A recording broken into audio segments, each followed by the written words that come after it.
We're not real brothers, we're sports brothers. And this week, John Calipari is on the hot seat. Next level gender reveals, and holy that dog has a tail on its forehead. Here we go. This is Sports Brothers, coming to your ear holes and eye holes from the Parish Healthcare Podcast Studio.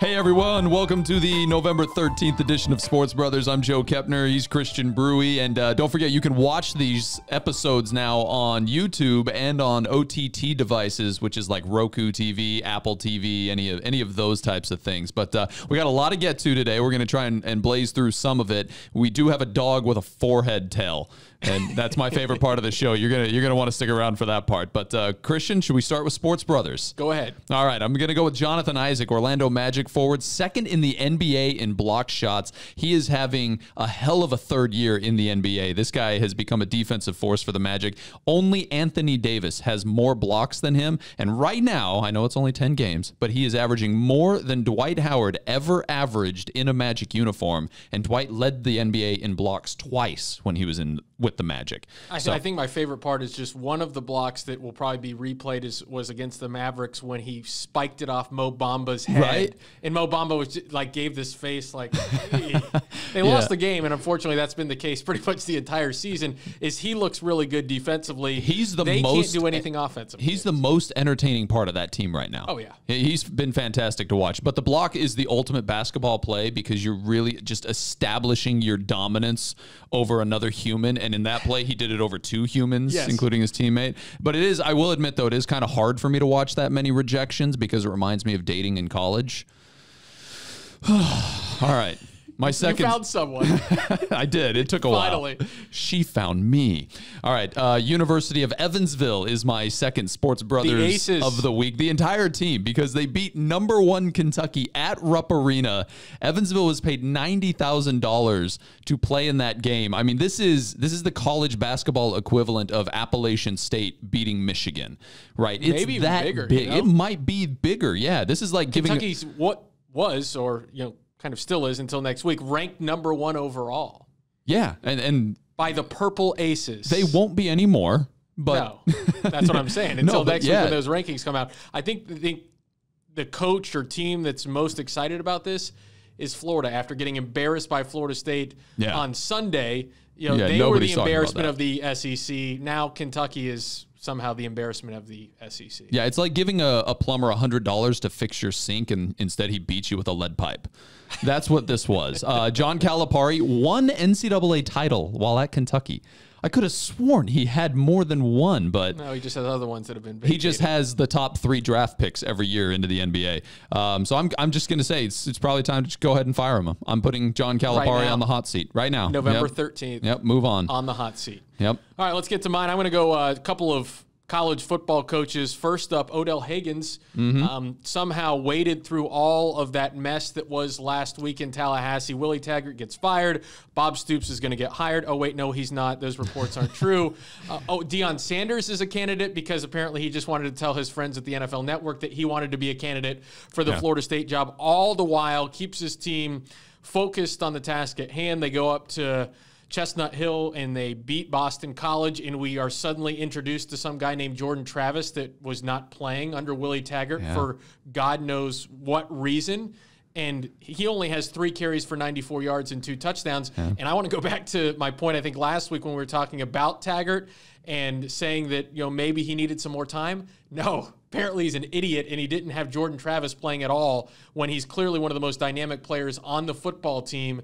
And not until you're fired do we find out who the heck this kid is. Yeah, and it probably speaks to some organizational thing there that Willie Taggart wasn't able to identify him and put him on the field. Or he was so hell-bent on redshirting him because maybe he thought he had another season. Then Higgins takes over. He allows Kendall Briles to do what he wants to do with the offense. And then you have an athlete in Jordan Travis that looks every bit as talented as Quentin Flowers was as a runner when Taggart was at USF. Yeah. Why? Why are you using Hornibrook and Blackman and not Travis and Blackman when he clearly adds a different element that those two don't really have? Blackman's an athlete, but Travis is something else. Maybe you're right. Maybe he was thinking just redshirt this guy and get another year. He clearly thought he had something special in Blackman that he was going to develop and be a better quarterback this season. And it was pretty clear early on that wasn't the case. And I don't know. I don't know why you don't just go with that next guy, because it's clear that Kyle Trask isn't the guy or not Kyle Trask. Blackman. Yeah, it's clear that Blackman's not the quarterback of your future there. So just move on. Just go ahead.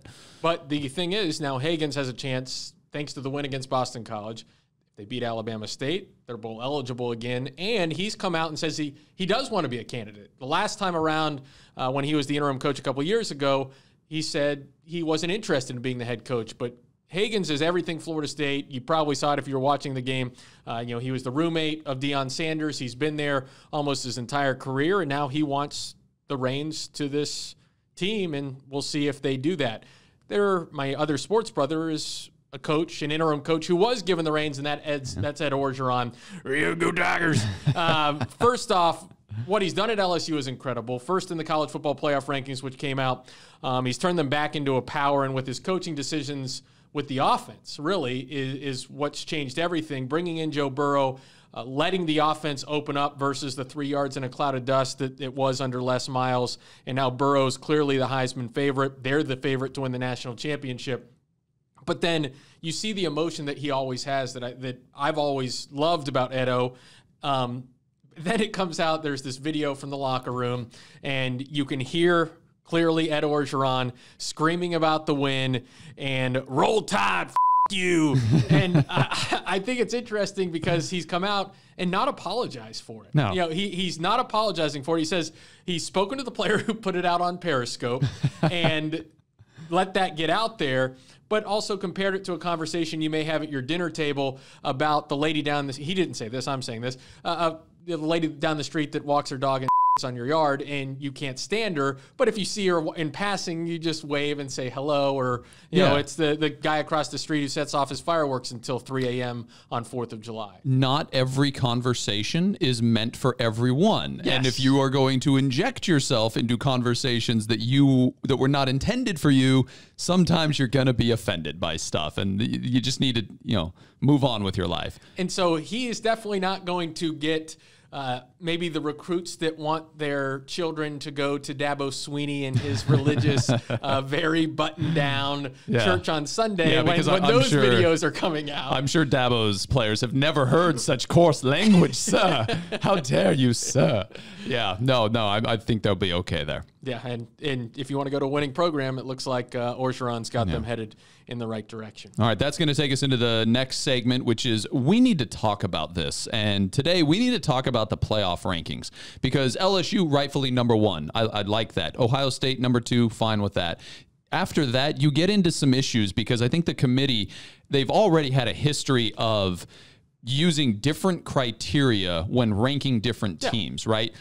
Minnesota beats Penn State and has a win over a team that is currently in the top 10, and they only get to be number 8. Whereas Clemson, Alabama, Oregon, and Utah do not have a win over a team that is currently ranked, and they're all ahead of Minnesota. How does that make any sense? And if you're using the criteria that, they're blowing the doors off of all of their opponents, well, so is Navy. Navy's beating everybody by an average of something like 24 points per game, and Navy's 22nd, 23rd. I don't even remember now. They're not even in the top 20. I think the thing is that we can all wait. We can all sit and wait and watch. Or do we overreact to everything? I think it's nice to see that Alabama is not in the top 4. I think there were a lot of people thought, that they played it close against LSU. But then you look at the rest of Alabama's schedule, and they have not beat anybody. What do they have? They have a quality loss. That's all they have on their resume right now, and the fact that they're Alabama. And I thought it was nice to see that the committee decided to put them outside the top 4, and there's going to be the opportunity for Oregon, Utah, Minnesota to possibly jump them, especially Minnesota, who has a couple more ranked teams on their schedule with Wisconsin and Iowa, and they get to the Big Ten championship game, they'll get to take on Ohio State, who's currently 2nd overall. So I wouldn't be too concerned if I'm Minnesota and I'm sitting at 8th. I'd just be happy that I'm in the top 10. Well, let me look at it this way then also. As you being a Florida Gators guy, Alabama's only loss is to a team that's in the top 10, and if they beat Auburn at the end of the season, they're probably going to have a decent shot at getting into the playoffs, right? Yes. Florida's only losses are to two teams that are in the top 4, and they've already beat Auburn this year, and they have no path to the playoffs. Yeah. It cannot happen for them. I think if you have 2 losses, then you don't have any argument. I agree with that, but I just don't necessarily think that unless we're going to expand the playoffs, then we're back that's in the where ball I'm game. going. That's where I'm going with this. Is we need to expand the playoffs because 4 just isn't enough. You can't convince me right now that Alabama is a significantly better team than Florida, that they deserve a shot at the playoffs, but the Gators don't. Yeah, I thought it was interesting. Stuart Mandel of The Athletic, his mailbag, he brought it up. People were wondering, now after LSU and Alabama, seeing that Alabama outside the top 4, should we expand it? Because then maybe we could get that rematch of the 2 Titans. And he went through all the different big games. And does it make it less important? LSU, Alabama, likely a lot less important if you do expand it to 8 last weekend. Yeah. But if you went, automatic 5, 2 at-larges, and 1 group of 5 automatic qualifier, you would have a lot more important games on the schedule. The Memphis-SMU game a couple of weeks ago on Saturday night, huge game for that AAC bid, makes it even bigger. Yeah. Not, just because, now they can go to the Cotton Bowl.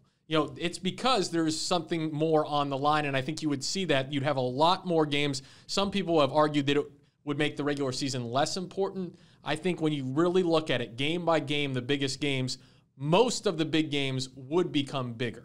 I think there is something to be said about how a game like that Alabama-LSU game, it takes away a small amount of significance from that game. But what it does by expanding the playoffs is you add value and importance to dozens of other games later in the season, because now all of a sudden, just because you have 1 loss doesn't knock you out of it. You've still 2 losses. Even 2 losses. You've still got an opportunity and a chance to play really well down the stretch. And all of these games that in mid and late November that are basically throwaway games to see if you're going to Orange or Citrus Bowl, the for Florida, Liberty once Bowl again. versus the Citrus Bowl, things like that. Now you've got an opportunity to go to a great game, and it keeps fan bases involved in it more, I think, later on in the season too. Yeah, the counter argument to that is don't lose those games, and you would still be playing important games. Yeah, but then the other team that did lose would not get important games. The counter argument is wrong. Yes. All right, let's keep moving on.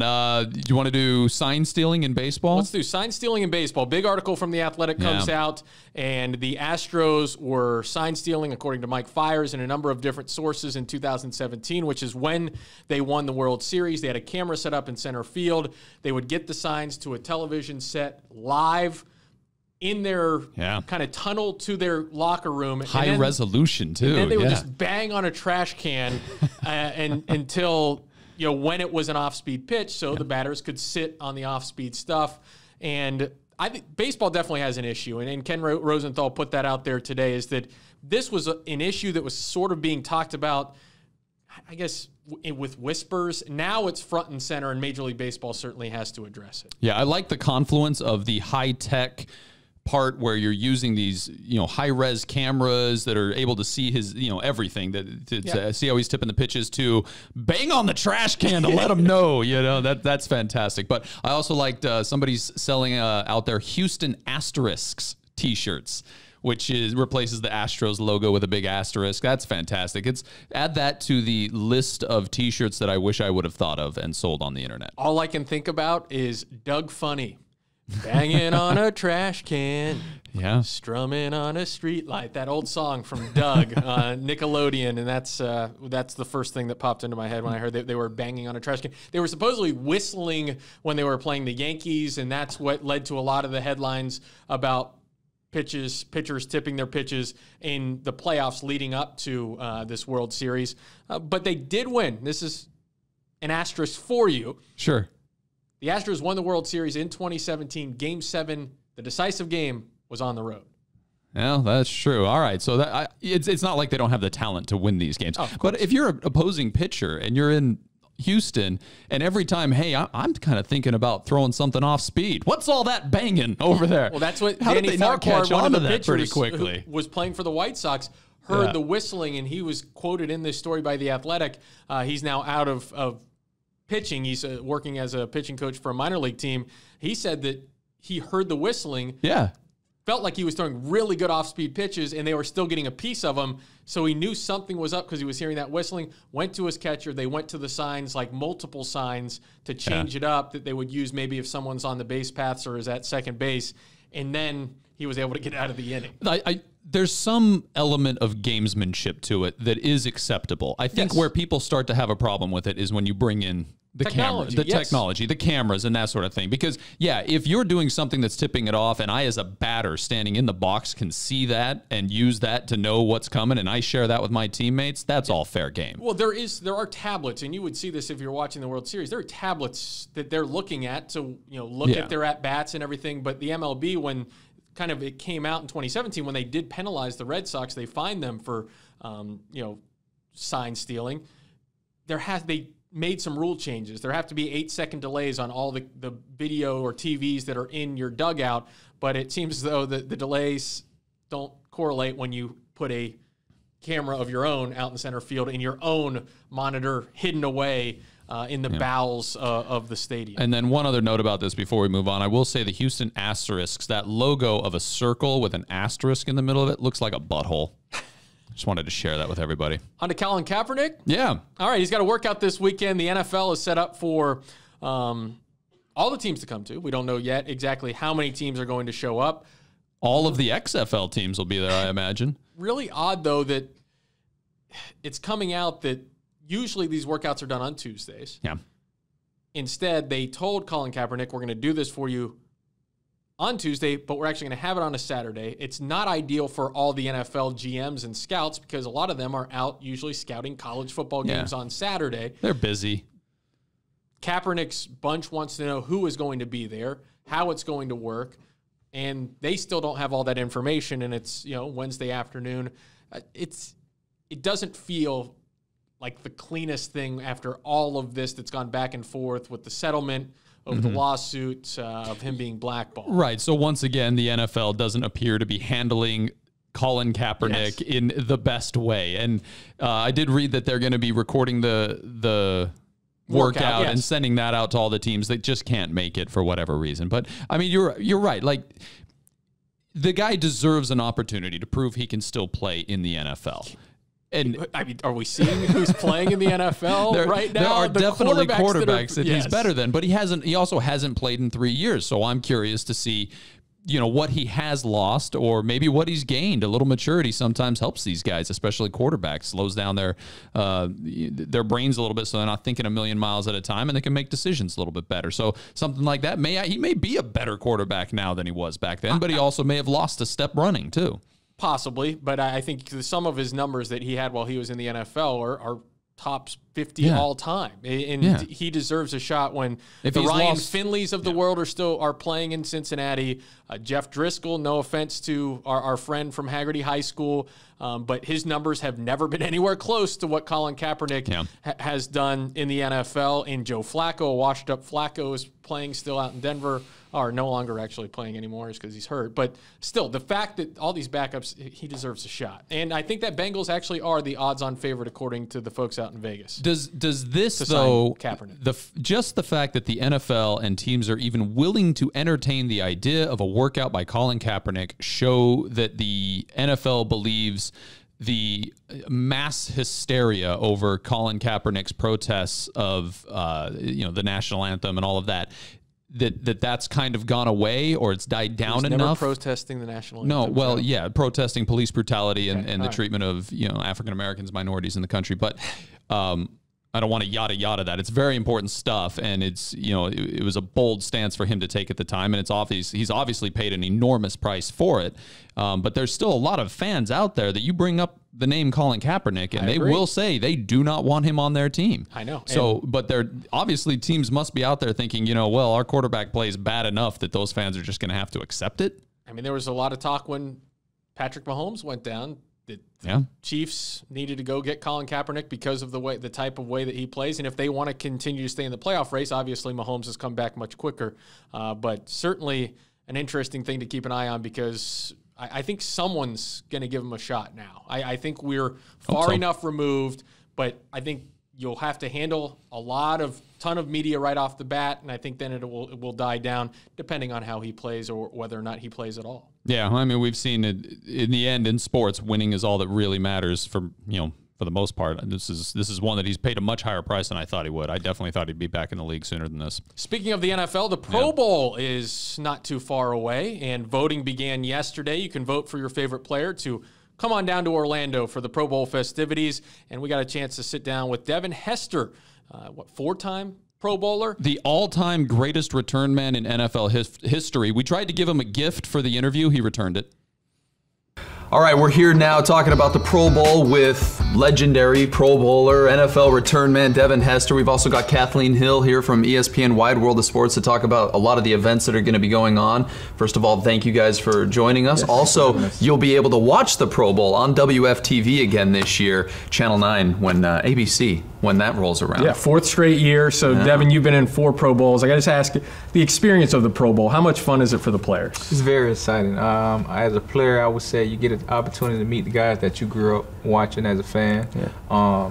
It's an all-star game, so it's the best of the best is all there, and you get a chance to mingle and meet with the guys that you always looked up to.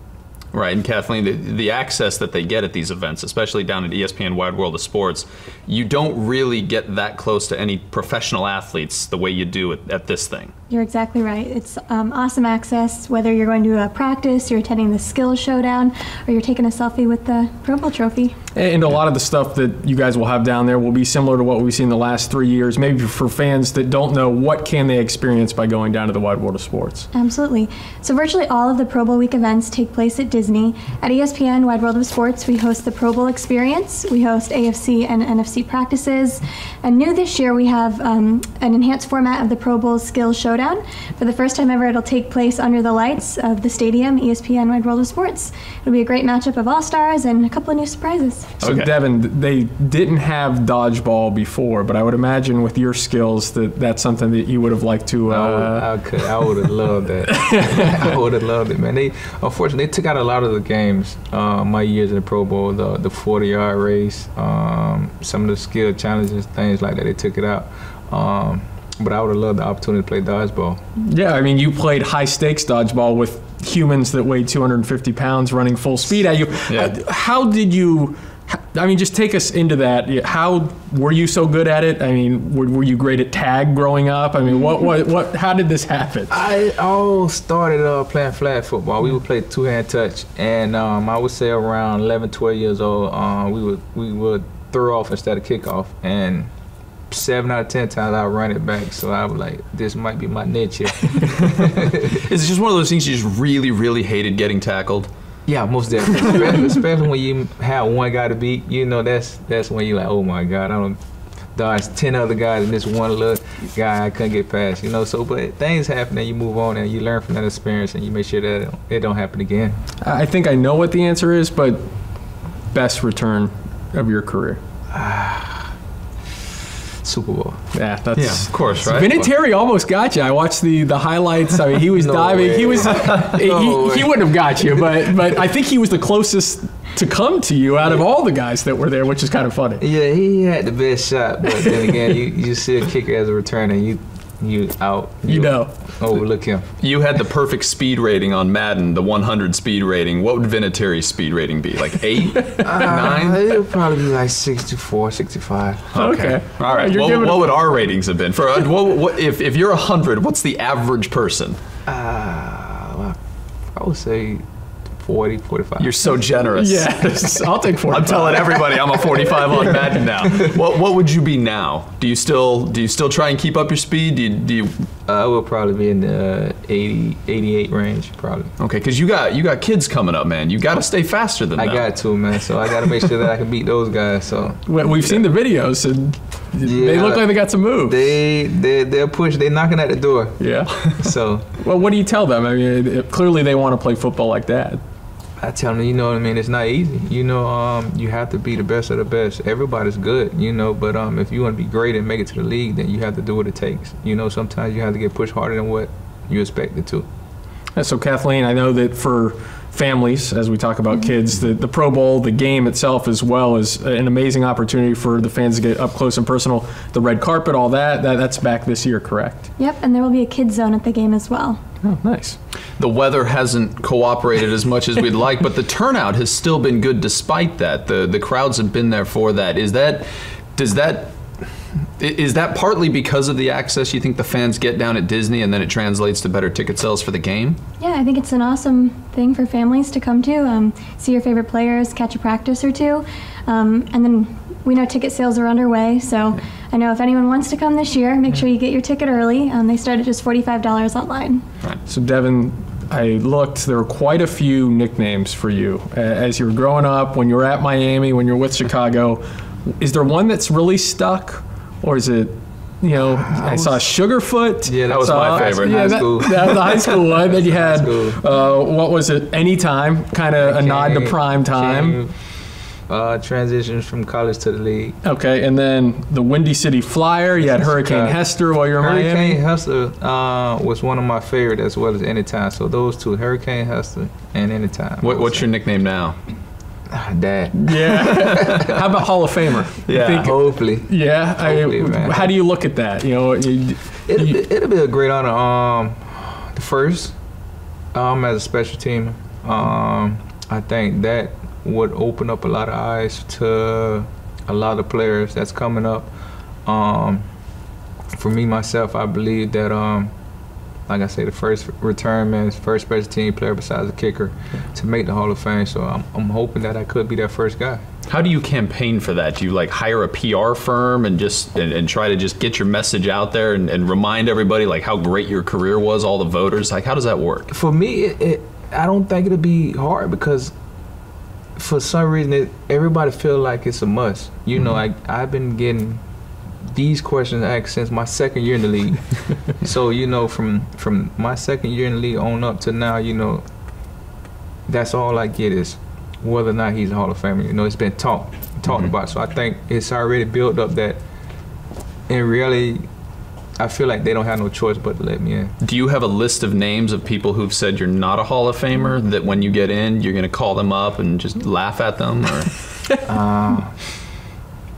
I don't know if anyone said no. One or two that I seen that said it, but I don't recall them. There's so many that believe I should be in the Hall of Fame. Right. So is Manny Diaz got the U on the right track? I'm hoping so. You're just seeing a small glimpse of it. We beat teams that they're out for, and then we lose the teams that we should beat. Mm-hmm. And I'm just hoping that, after this year, we learn from those mistakes and take care of the games that we should win. Had to feel good, though, that your rival fires their coach after losing to you, though. Right? It's the right track. That's the goal. Make every team fire their head coach right after playing Miami. You do that and you stick around for a while. Yeah, you'll be all right. Oh, yeah. Right. Is there anything we missed, Kathleen? Well, today kicks off Pro Bowl voting. Correct. So make sure you guys log on to NFL.com/Pro Bowl vote. Awesome Pro Bowl requires awesome players, so make sure your faves are there. Who's your favorite return man in the game right now? Who should be in the Pro Bowl for that? Tyreek. Yeah. Tyreek Hill. I believe is the best right now in football. Other than that, he kind of stands out amongst the rest of the guys. You got to rep your Bears players too, right? Yeah. And Khalil. Patrick. Yeah, those guys are doing pretty good. But as good as those guys are, they're probably never going to touch your record of 20 return touchdowns, right? That's so hard, and just wrapping your head around getting that many return touchdowns in a career is amazing. Do you think anyone will ever touch that record? I hope not. I hope not, but is it possible? I don't know with the new rules. The new rules is really, really hindering a lot of returns. And I'm seeing now in college where you can fair catch the ball on the kickoff, and you can be within, on the 10-yard line, fair catch the ball and put you up with 25, 30-yard line. So fair catching on kickoffs is out of the end zone is shocking, for me to see. Other than that, guys are really, really anything in the end zone, they just putting their hand out and letting it go. To me, it's taking the fun out of the game. I sit there and watch football and not get so upset when them guys do that, And you keep playing like that, my record's gonna stay up there. So, well, kick returns, it's always been one of the most exciting plays in the game because anything can happen on those. It has, and now just looking at NFL.com and looking at, you know, offensive player of the week, defensive player of the week, and then now special team player of the week is always the kicker. You know, and I made a comment on NFL Network about, like, I'm tired of seeing kickers as special team player of the week. You know, when I was playing out of 16, 17 games, I was at least 8. Yeah. 8 of them a week I was special team player of the week. And now you don't even see any returners as special team player of the week. It's always kicker. So you mentioned Tyreek Hill. His nickname's Cheetah. I got to ask, you raced a cheetah, and you won, right? Yeah. Take me back to that. I mean, how crazy was that? I mean, Chris Johnson from here, a local guy that was part of it as well. So that was a fun experience, man. It was pretty much, they built the wall, I want to say maybe 16, 17 feet high, like a little wood wall. And so did you have any idea where they were at or not? Yeah, the thing about the wood was so shallow that you can hear everything on the opposite side. Wow. So I can hear him growling. I can hear him claws digging into the ground. So you know, you can really hear it. Yeah. So whenever I get ready to touch it, we had like a little suicide drill where we do. And so whenever I would get closer to the suicide, I can hear him. Yeah. And it just feel like it's right beside me, and touch the cone and come back, and I could just hear him sliding in the dirt, trying to get his ground and coming back. And it was a fun experience, you know, one in a lifetime opportunity for me to do it, and I had a lot of fun with it. I think Tyreek could race a cheetah, be pretty good too. And, and maybe he'll be back here at the Pro Bowl again. So thank you guys for coming in. Yeah, really appreciate it. Thank you. So thanks to Devin and Kathleen for coming in to our makeshift studio that we set up. Maybe we'll do some more interviews there if you're watching on YouTube or the WFTV Now app. You saw where we were at. If not, hope you enjoyed listening to that interview. And I'd like to race a cheetah sometime. Sure, as long as it's on the other side of that wall like his cheetah was. I think I would want it thicker, though, where I couldn't hear everything, hear it snarling and all of that. I mean, I would run faster if I could. That's true. That's true. I may be running away from the wall, though, and not in the straight line as they were in that competition. Yeah. All right, speaking of animals, let's get to good tweet, bad tweet. And we've got Narwhal the puppy. We rate dogs. Brought this dog to our attention. The dog was born with a tail on his forehead, found by Max Mission, and they found Narwhal roaming the streets in the cold with another puppy. He's been checked out by a vet. He is perfectly healthy, but he's got a little tail on his head, and it's the cutest thing ever. He's adorable. You just want to like pull on it, not like hard, but like tug on your little tail. Yeah, he does look like just a happy little guy too. And I think that's a great name, Narwhal. Narwhal is the perfect name for that puppy, and it just definitely makes him cuter. But I don't know if that dog's been adopted yet, but I want him if he hasn't been. No, maybe we can make that happen. Maybe. All right, come on, internet. Yeah, do it. Yeah, help us out here. So that last week, thanks to the MetLife Cat, we ranked the top 5 most popular cats, and got some feedback there. Certainly a lot of cats that we did not think about in entertainment as we kind of went through it all afterwards. But top 5 dogs we want to throw out real quick. I'm just going to go through my rankings and then we can compare. All right, go for it. I got Lassie, number 1 overall, classic. Snoopy, number 2, also a classic. 3, Ren from Ren and Stimpy. That was such a weird cartoon, and I loved almost all of it when I was a kid. Taco Bell Chihuahua is number 4 for me. And then Air Bud at number 5. Just because we are a sports podcast, I thought we'd throw Air Bud a bone. Yeah, you took a different route with me than me on this one, especially going with some of the classics. I thought about going with Old Yeller, but he's not a strong finisher, so I do something like that. Yeah. All right, so my list, Brian from Family Guy. Greatest dog ever, makes a mean martini. Astro from the Jetsons. Fantastic pup. Brain from Inspector Gadget. There would be no Inspector Gadget without Brain. Snuffles from Rick and Morty, and if you don't know him, he takes over the world, enslaves all humans, but decides he can't hurt Morty, the one human who truly loved him. So he takes all the other dogs to a dog planet in another dimension. It's very touching stuff. And then Courage, the Cowardly Dog. Remember that show? No, I loved that show as a kid. So are yours all cartoons? Yeah, they're all cartoons. Yeah, that probably says something about me. Yes. Courage constantly saving his elderly owners on their farm from bizarre terrors like aliens and stuff. It was a great show. Lassie kind of did that on the farm, just not from aliens. No, from falling down a well. Okay. All right. Special stuff. And then our bad tweet's going to be from, it's It can be humorous. Paige Ginn, it's a video of a female comedian did a gender reveal. I really want to hear how you describe this. Pants down, put some powder in her butt and farted. And that was the gender reveal in front of a group of friends, and they loved every minute of it. She's having a boy. But I just want to know, did she end all gender reveals? I don't know if she ended them. How you compete it. How can anyone be against gender reveals anymore when this is a thing, though? I mean, you've changed the world. When I start to Google the word fart, and the first autocomplete is immediately fart gender reveal. And it was impressive. That cloud of blue dust. Yes. Impressive. I don't know how anyone ever beats that. That is the funniest gender reveal ever. And it's a nice change of pace from like the gender reveals where a plane crashes or the depressing one where the grandma dies. Yeah, grandma dies. You know, let's keep it safe, people, and just put stuff in your butt. Farting gender reveals, the safest, maybe. She may die of some sort of rectal disorder later, but who knows? Yeah. All right. But I think actually the best, we did this. You could also wait until the baby comes out and then see if it has a baby fart a blue cloud. All right. Now let's get to Degenerate Brothers after that. And once again, I suck. I went 1-4 last week, and I'm just going to rattle off my picks here. Only one college pick for us because Miami and UCF are on a bye week. And Florida State's playing Alabama State. So I'm going to take the Gators -6.5 at Missouri. I went against them against Vanderbilt, and they made me look like a complete idiot. So I'm going to take the Gators on the road. They haven't been good there at Mizzou, but that's who I'm going to take. And then I'm going to, 4 NFL picks. I got the Rams -6.5 at home against the Bears. The Jets +1.5 against the Redskins in that toilet bowl. And then the Cardinals +11.5 at San Francisco. And then I just lost my last pick, so go ahead and I'll add mine after I find. I actually just lost my last pick, too. I wrote down one word. Oh, okay. All right. Yeah. All right. So I'm going to take the Panthers 5.5 over the Falcons. And then, I guess I got to give my college pick, too. Florida 6.5 over Missouri. I'm with you on that one. I want to take the Saints 5.5 over the Buccaneers.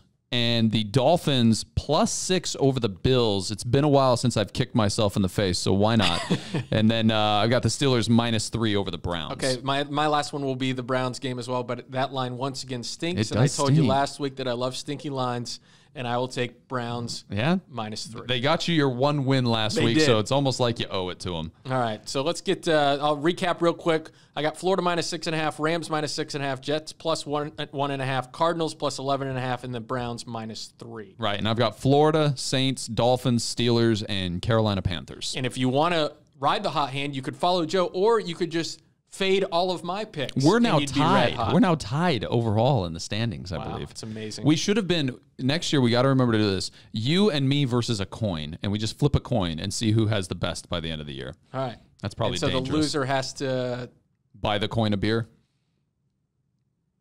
Hang out with Paige Ginn in her butt dust. Has to redo their gender reveal with colored butt dust. That's what we're going to do. Okay. All right. That'll be great.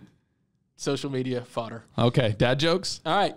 You want to go first? All right. What's cold and stands under a street lamp? What? A prostitute.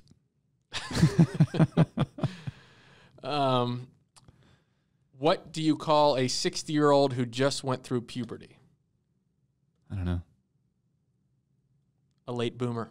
That's I thought that was good with all the okay boomer talk. Yeah. Okay, boomer. Okay, boomer.